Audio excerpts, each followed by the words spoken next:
أعوذ بالله من الشيطان الرجيم. بسم الله الرحمن الرحيم. وَاقْتُلُوهُمْ حَيْثُ ثَقِفْتُمُوهُمْ وَأَخْرِجُوهُمْ مِنْ حَيْثُ أَخْرَجُوكُمْ وَالْفِتْنَةُ أَشَدُّ مِنَ الْقَتْلِ وَلَا تُقَاتِلُوهُمْ عِندَ الْمَسْجِدِ الْحَرَامِ حَتَّى يُقَاتِلُوكُمْ فِيهِ فَإِنْ قَاتَلُوكُمْ فَاقْتُلُوهُمْ كَذَلِكَ جَزَاءُ الْكَافِرِينَ فَإِنِ انْتَهَوْا فَإِنَّ اللَّهَ غَفُورٌ رَحِيمٌ وَقَاتِلُوهُمْ حَتَّى لَا تَكُونَ فِتْنَةٌ وَيَكُونَ الدِّينُ لِلَّهِ فَإِنِ انْتَهَوْا فَلَا عُدْوَانَ إِلَّا عَلَى الظَّالِمِينَ. الحمد لله رب العالمين والعاقبة للمتقين. الصلاة والسلام على سيد المرسلين خاتم النبيين محمد وعلى آله وصحبه أجمعين. أما بعد. کل بتایا گیا تھا کہ یہ آیتیں خاص حالات میں نازل ہوئی تھی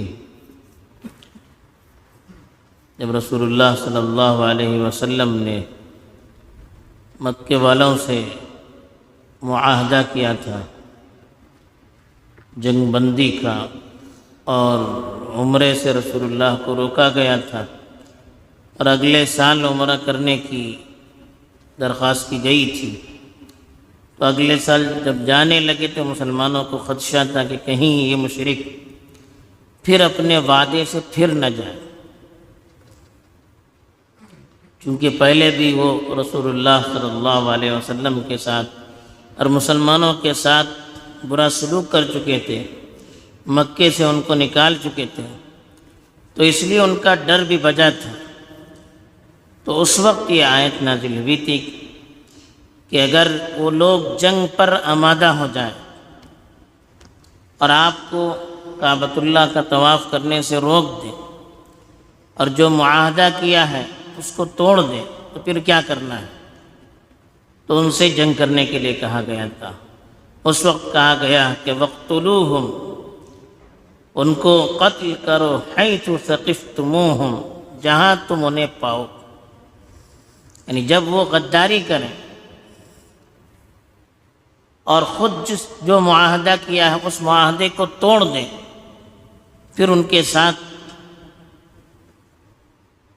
امن اور سلامتی کے معاہدے کا کوئی فائدہ نہیں ہو سکتا. اس لیے کیونکہ پہلے سے وہ آپ کے خلاف جنگ کر رہے ہیں، آپ کو اپنے وطن سے نکال چکے ہیں اور آپ کے ساتھیوں کو تکلیف دے دے کر اپنے گھروں سے وہ نکال چکے ہیں. اس لیے اب اگر وہ وعدہ خلافی کریں تو پھر انہیں قتل کرو، حیث ثقفتموہم، جہاں تمہیں وہ مل جائے. وَأَخْرِجُوهُمْ، اور ان کو نکال دو، من حیث، اس جگہ سے، اخرجوکم، جہاں سے انہیں تمہیں نکالا، انہوں نے تمہیں نکالا. یعنی اب ان کی سزا یہی ہے کہ آپ وعدہ توڑیں گے تو جس مکے سے انہوں نے آپ کو نکالا ہے اب آپ انہیں بھی اس مکے سے نکال دیجیے. تو اللہ کے رسول صلی اللہ علیہ وسلم نے فتح مکہ کے موقع پہ یہی کیا. جب انہوں نے معاہدہ توڑ دیا تب جو سرغنہ تھے ان کو، اگر انہوں نے دین کو قبول کر دیا تو ٹھیک ہے، پھر ان کو مارنے کا حکم دیا. باقی سب جو آپ کے مقابلے میں اس وقت آئے نہیں تھے سب کو اللہ کے رسول نے معاف کر دیا، سارے دشمنوں کو معاف کر دیا. تو اس لیے کہا کہ وَالْفِتْنَةُ أَشَدُّ مِنَ الْقَتْلِ. وجہ کیا ہے ان کو مارنے کی؟ کہا کہ فتنہ یہ قتل سے بڑا ہوا. فتنے کا مطلب کیا ہے؟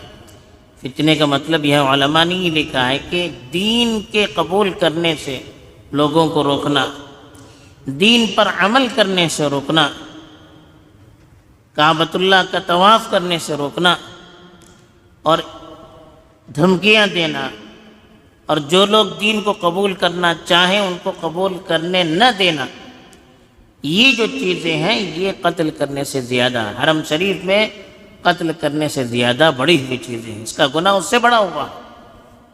تو اس لیے کہا والفتنۃ اشد من القتل، فتنہ، فساد، زمین پر فساد مچانا، زمین کے سکون اور امن کو غارت کرنا، یہ قتل سے بڑا ہوا ہے۔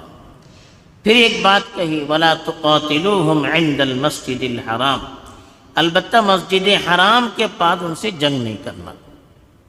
مسجد حرام کا مطلب جو حرم ہے، حرم میں ان سے جنگ نہیں کرنا، حتیٰ یقاتلوکم فی، یہاں تک کہ وہ خود تم سے جنگ کرنے لگے، وہ خود حرم میں تمہارے خلاف ہتھیار اٹھائیں اور تم پر حملہ کریں، تب اپنے جواب میں تم دفاع کر سکتے ہو، ورنہ حرم پر آپ کو حملہ نہیں کرنا چاہیے۔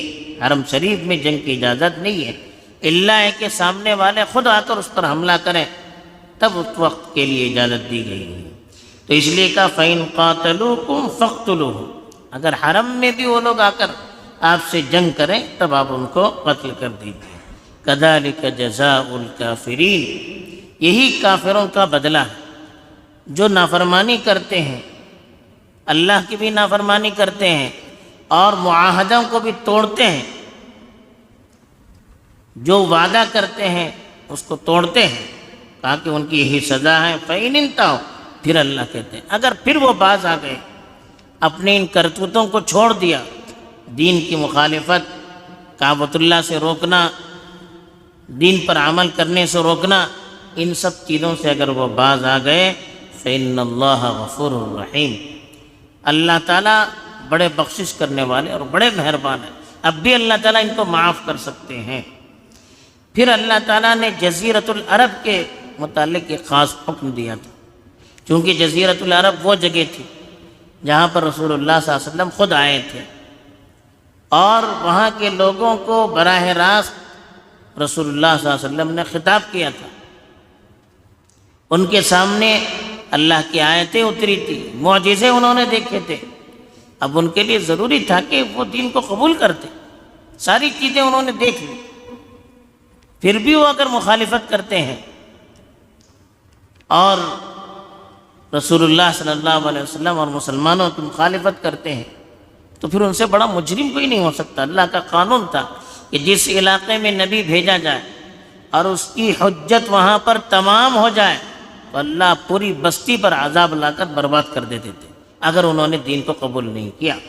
تو اس امت پر چونکہ اجتماعی عذاب نہیں آنے والا ہے، تو اس لیے جزیرۃ العرب والوں کا بھی یہ تھا کہ یا تو دین قبول کریں یا مسلمانوں کے تابع بن کر رہیں یا ان سے لڑیں، مقابلہ کریں، تینوں میں سے ایک آپشن تھا۔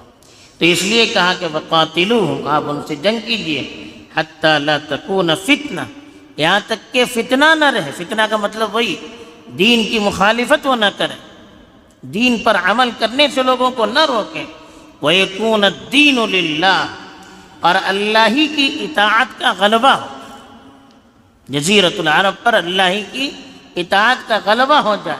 اب وہ وہاں پر رہنا چاہیں تو مسلمانوں کے یا تو تابع بن کر رہیں یا دین قبول کریں یا پھر ان سے مقابلہ کیا جائے۔ فَإِنِ انتهوا، اگر وہ باز آ گئے اپنے کرتوت سے، اپنی مخالفتوں سے، دین دشمنی سے، دین کے خلاف پروپیگنڈا کرنے سے، دینداروں کو تکلیف دینے سے اگر وہ باز آ گئے، فَلَا عُدْوَانَ إِلَّا عَلَى الظَّالِمِينَ، پھر اللہ کہہ رہے ہیں جو ظالم ہیں ان کے خلاف ان کے علاوہ اور کسی پر ظلم نہیں ہونا چاہیے۔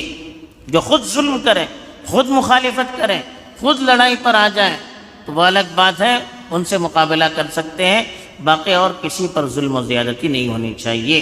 فَإِنِ انتهوا فَلَا عُدْوَانَ إِلَّا عَلَى الظَّالِمِينَ، اگر وہ باز آ جائیں تو پھر عدوان کہتے ہیں زیادتی، ظالموں کے علاوہ اور کسی پر زیادتی نہیں ہونی چاہیے۔